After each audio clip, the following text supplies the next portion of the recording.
Banane de Guadeloupe et de Martinique, j'aime mon pays. Je suis tout à fait conscient de la qualité de ce produit, de la filière qu'il faut aider, dans la mesure où, dans le cadre du commerce international de la banane, elle se retrouve quelquefois confrontée à la concurrence de pays à bas coût en termes de production.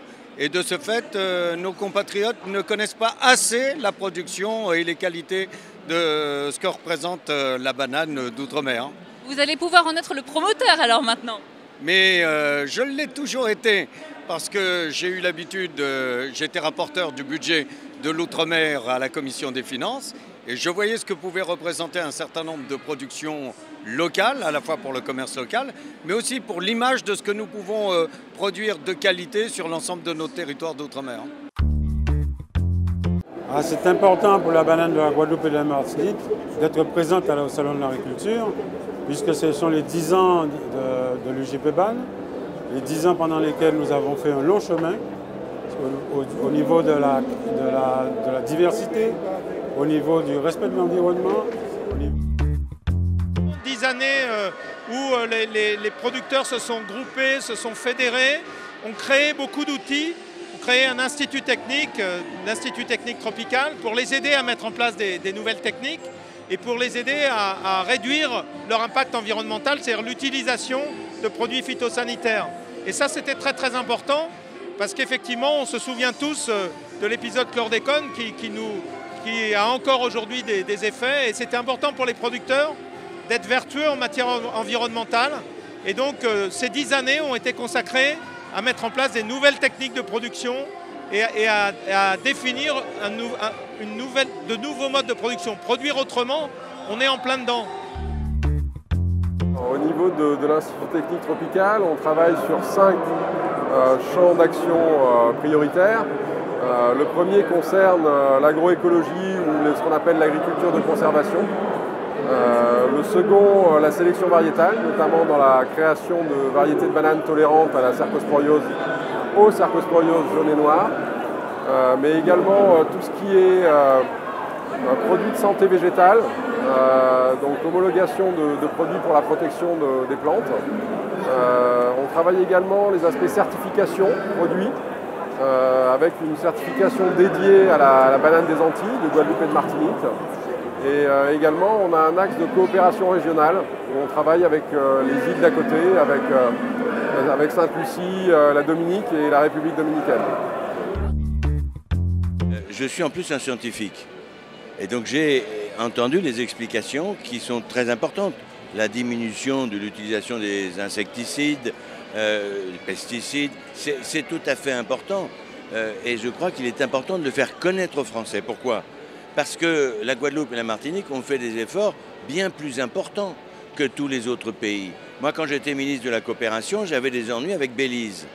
Bon, ben Belize utilise des produits 10 à 15 fois plus importants que nous.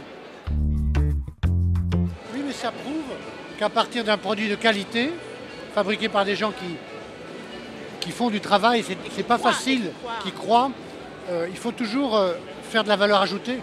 Il faut faire de la promotion sans complexe et puis en même temps il faut inventer. Et l'avenir il appartient à ceux qui continuent à faire de la qualité et à mettre de la valeur ajoutée, comme on le fait avec des produits de cette nature. Donc voilà, c'est ça que je trouve formidable. Rester unis, parce que l'union fait la force. Et comme vous l'avez rappelé, j'ai mené de nombreux combats pour la défense de la banane antillaise. Et j'ai toujours constaté que quand les producteurs étaient unis, qu'ils soient de Guadeloupe, de Martinique, on arrive toujours mieux à faire progresser leur dossier. Donc qu'ils restent unis, qu'ils restent fiers de leur production. Et je crois que ce combat méritera toujours d'être mené. Nous croyons que l'agriculture est une voie de développement pour la Martinique. Nous travaillons beaucoup aussi à toutes les cultures de diversification et à la mise en valeur d'un certain nombre de productions à très forte valeur ajoutée auxquelles nous croyons beaucoup. Exemple, tout ce qui tourne autour de la biodiversité, de la transformation agroalimentaire, des plantes médicinales et nous travaillons beaucoup en ce sens. Je pense que la région Guadeloupe a fait sa part de travail. Ceux qui représentent et à qui nous avons donné délégation pour représenter la banane ici font leur travail. Nous l'avons vu par la visite du ministre des Outre-mer, Victorin Lurel, accompagné du président de la République, qui sont passés à ce stand. Donc nous avons pu apprécier, nous voyons sur place que l'investissement que nous avons réalisé au niveau financier pour que l'agro-transformation, la banane, les agriculteurs, les planteurs, toutes celles et ceux qui vivent du terroir de l'agriculture en Guadeloupe soient représentés ici, je dirais, dans cette foire internationale.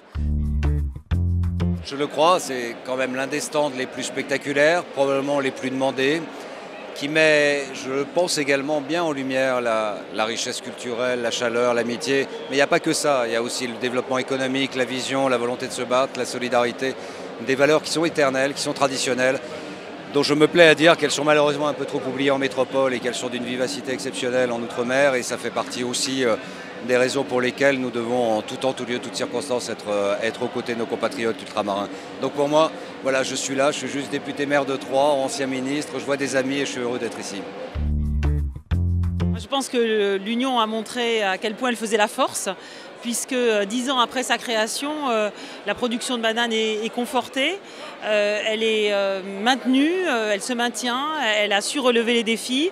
Alors certes, on accompagne financièrement avec des aides communautaires et nationales les productions de bananes, mais je pense que la profession, en s'organisant, a su montrer à quel point s'organiser était indispensable pour pouvoir maintenir une commercialisation à la hauteur de l'attente à la fois des producteurs et des consommateurs.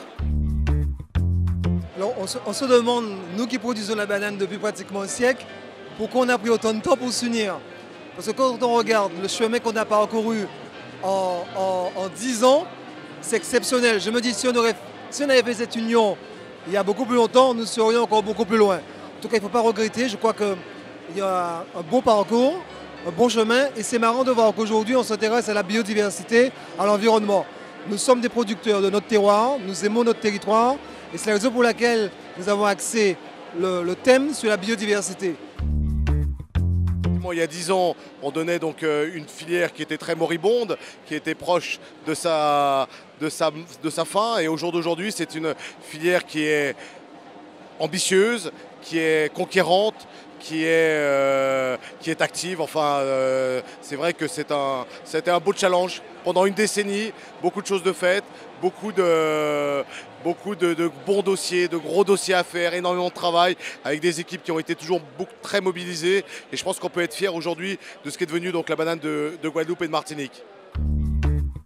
Même sur la banane de la Martinique et de la Guadeloupe, je pense que si on se débrouille bien, si on utilise le travail qui a été fait, si on valorise le fait qu'on a des bananes qui sont aujourd'hui celles qui sont les moins, comment dirais-je, utilisatrices d'insecticides, de fongicides, même d'herbicides maintenant, on a un atout à faire valoir. On va prendre de l'avance sur les autres. Et si on arrive à mettre une image et une marque sur ces bananes, je pense qu'elles ont un potentiel sur le marché européen. Je ne parle même pas du marché local, je parle du marché européen. Donc, moi, je suis très favorable à pousser dans cette voie-là et dans cette stratégie-là. Aujourd'hui, au moment où nous parlons, nous avons une banane durable. L'Europe a financé ça, la France a financé, les collectivités de Martinique et de Guadeloupe ont très fortement financé. Et moi-même, j'ai signé avec M. Barnier, lorsqu'il était commissaire à la politique régionale, en Martinique, un plan pour le développement de la banane durable. Bon. Et Stéphane Le Foll, qui est à mes côtés, a dit, le gouvernement a dit, le Premier ministre et le Président de la République ont dit que nous sortirons à terme, le plus rapidement possible, de ces utilisations de pesticides, de l'épandage aérien. Mais si on en sort pour la banane, il faudra en sortir pour le riz en Guyane, il faudra en sortir pour la vigne, il faudra en sortir pour le maïs et pour certaines céréales. Et donc, la question est beaucoup plus compliquée qu'on ne pense. Donc, pour le moment, nous avons une bonne banane. Elle est de grande qualité. Elle est économe en pesticides. Monsieur Plassa, c'est pour la banane de Guadeloupe et Martinique. Oui, madame. En interne. Ah, si c'est pour la Martinique et la Guadeloupe, nous sommes là. Nous sommes là. C'est la télé interne de la filière. Mais c'est très bien. Qu'est-ce que je peux faire pour vous? Et bien me dire justement, vous m'avez l'air déjà convaincu. Mais totalement. C'est un produit, la banane, c'est un produit tellement magnifique, mais dont on sait tous qu'il a fait l'objet d'utilisation assez massive de pesticides, herbicides en raison de sa fragilité. Si les bananes qui sont produites là ont éradiqué presque à 95% l'utilisation de produits de ce type, faut-il encore que les consommateurs le sachent? Et Carrefour s'engagerait à le faire savoir? J'ai demandé à notre ami ici, de la famille de nos partenaires, de nous mettre un plot comme celui-là, si monsieur peut le filmer. Je pense que cette année-ci, le stand de la banane de Guadeloupe et Martinique est particulièrement réussi. D'abord très ouvert, très accessible, et puis je trouve qu'il montre très bien ce à quoi personnellement je tiens beaucoup, c'est à ce progrès considérable que nous faisons d'année en année dans la maîtrise de notre environnement, dans de meilleures actions en termes de méthodes de culture, faire en sorte que notre banane soit la banane propre, la banane durable que nous pensons qu'elle est. Je dis souvent que c'est la banane la plus propre du monde. Le stand que nous avons là en fait bien la démonstration.